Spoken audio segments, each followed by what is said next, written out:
అయితే ఆయన గౌన్ దగ్గరికి రాగానేనంట ఆ గ్రామంలో ఎంతోమంది ఎర్రవాళ్ళు ఉన్నారు. అయితే ఒక ఎర్రవాళ్ళు ఏం చేస్తుందంటే కట్టెలు ఏరుకుంటున్నాను పొలం ఏరుకుంటూ కనపడినటువంటి ఆవిడ దగ్గరికి వచ్చి ఆవిడ పలకరిస్తున్నారమ్మా, దాహానికి కొంచెం నీళ్లు తీసుకురమ్మా అంటే ఆవిడ నీళ్లు తీసుకురావడానికి వెళ్ళబోతుంటే మళ్ళీ పిలిచి అంటున్నాడంట, ఆ చేత్తోనే ఒక చిన్న అప్పం తీసుకురమ్మా అంటున్నాడు. చూడండి, ఇక్కడ మనం జ్ఞాపకం చేసుకుంటే అతను ఎవరో తెలియనటువంటి వ్యక్తితో సంభాషణ జరుగుతున్నప్పుడు మంచినీళ్ళు అడిగాడు, మంచినీళ్ళు ఇవ్వడానికి ఇష్టపడింది. ఆ తర్వాత ఏమంటున్నాడు, అదే చేత్తో మళ్ళా అప్పం తీసుకురమ్మంటున్నాడు. అని తెలియని వ్యక్తికి మాట్లాడాలంటే కష్టం, తెలియని వ్యక్తికి సహాయం చేయాలంటే అంతకంటే కష్టం. కానీ ఇక్కడ చూస్తే ఆవిడ ఏం చేసిందంటే మంచి మనస్సు కలిగినటువంటి వ్యక్తిగా, లోబడే తత్వం కలిగినటువంటి విధానంలో ఆవిడ ఏం చేస్తుందంటే అతడు మంచినీళ్ళు అడిగితే మంచినీళ్ళు తెస్తానికి వెళ్తుంది. ఆ తర్వాత అప్పం అడిగేటప్పటికి ఏమంటుందంటే అప్పుడు మాట్లాడటం మొదలుపెట్టింది, అయ్యా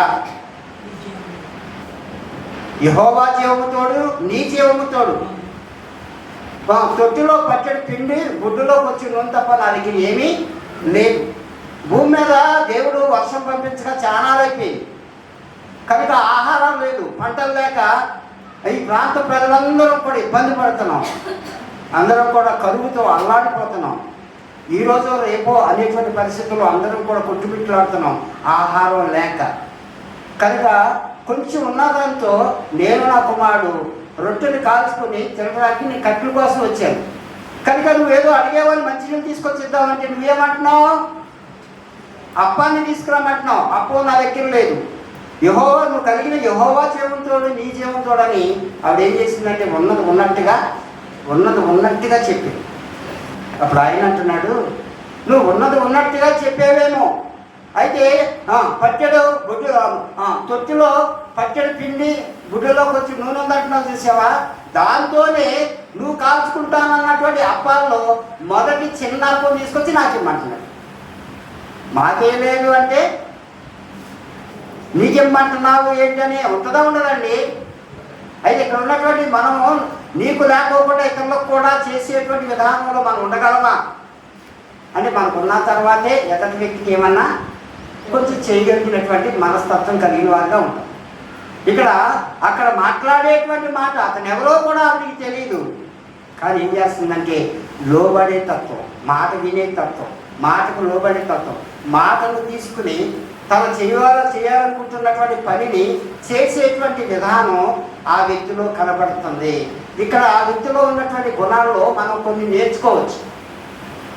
భక్తి చేస్తున్నటువంటి వ్యక్తిగా దేవుల్లో ఉంటున్నటువంటి మనము నేర్చుకునేటువంటి తత్వం మనకు ఉన్నట్లయితే తెలియనటువంటి వ్యక్తి పలకరించినప్పుడు ఏమైందంటే చక్కగా పలికింది, మంచినీళ్ళు తెమ్మంటే మంచినీళ్ళు తెస్తానికి లోపడుతుంది, వెళ్ళబోతుంది, మరలా వెనక్కి ఆకేసి ఆహారానికి కొంచెం అప్పం తీసుకురామంటే అప్పుడు ఏం చేస్తుందంటే మాట్లాడేదిగా ఉంటుంది. అప్పుడు ఆయన ఏమన్నాడంటే నీతో మాట్లాడేది ఎవరో అని నువ్వు వెలిగితే